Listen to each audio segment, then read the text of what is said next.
सुबह का समय था। सूर्यपुर गांव में पक्षियों की चहचहाहट गूंज रही थी। गांव के किनारे मिट्टी और खपरेल से बने एक छोटे से घर में माधव अपनी पत्नी सरस्वती और बेटे किशन के साथ रहता था। माधव गरीब जरूर था, लेकिन उसकी बुद्धिमानी पूरे इलाके में मशहूर थी। लोग दूर दूर से उसकी सलाह लेने आते थे।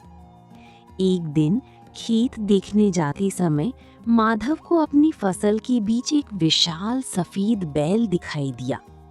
उसका शरीर बर्फ जैसा चमक रहा था और आंखों में अजीब सी शांति थी।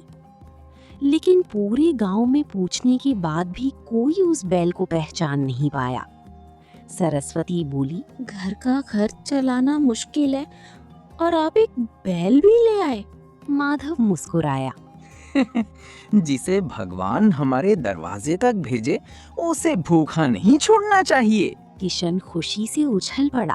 पापा, उसका नाम क्या रखेंगे? माधव ने बैल की ओर देखा और कहा, आज से इसका नाम श्वेतक होगा। श्वेतक धीरे धीरे परिवार का हिस्सा बन जाता है।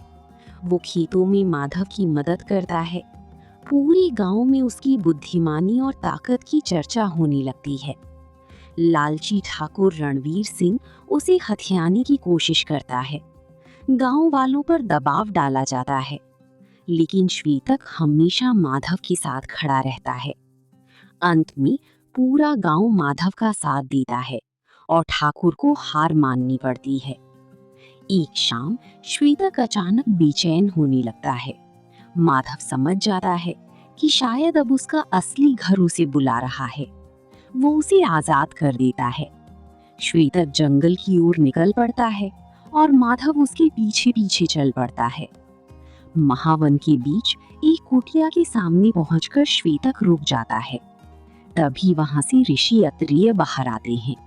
वे श्वेतक को गले लगाते हुए कहते हैं, आ गया मेरे पुत्र। माधव सब देखकर आश्चर्यचकित रह जाता है।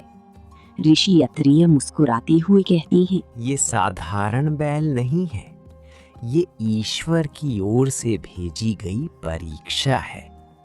ये हमेशा उन लोगों के पास जाता है जिनका हृदय निर्मल होता है। फिर भी माधव को एक छोटा पात्र देते हैं। जब भी सच्ची जरूरत हो इसमें हाथ डालना, लेकिन लालच के लिए कभी मत इस्तेमाल करना। माधव घर लौटता है और उस पात्र की सहायता से अपने परिवार की जरूरतें पूरी करता है। समय बीतता है। अब वो संपन्न हो जाता है, लेकिन पहले की तरह गरीबों की मदद करना नहीं छोड़ता।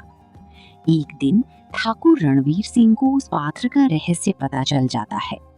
लालच में वो पात्र चुराकर उसमें हाथ डालता है, लेकिन जैसे ही वो लालच से धन मांगता है, पात्र से सोना नहीं बल्कि जहरीली बिच्छू निकाल आती हैं।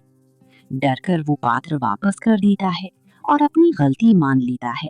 अंत में ऋषि अत्रेय फिर प्रकट होते हैं और कहते हैं, धन का मूल्य उसके संग्रह में नहीं बल्कि उसके सदुपयोग में है। जो व्यक्ति दूसरों के लिए जीता है, ईश्वर उसकी सहायता स्वयं करता है। नैतिक शिक्षा। सच्ची नेकी कभी व्यर्थ नहीं जाती। लालच विनाश का कारण बनता है, जबकि निस्वार्थ सेवा और दयालुता अंततः सम्मान और सुख दिलाती है।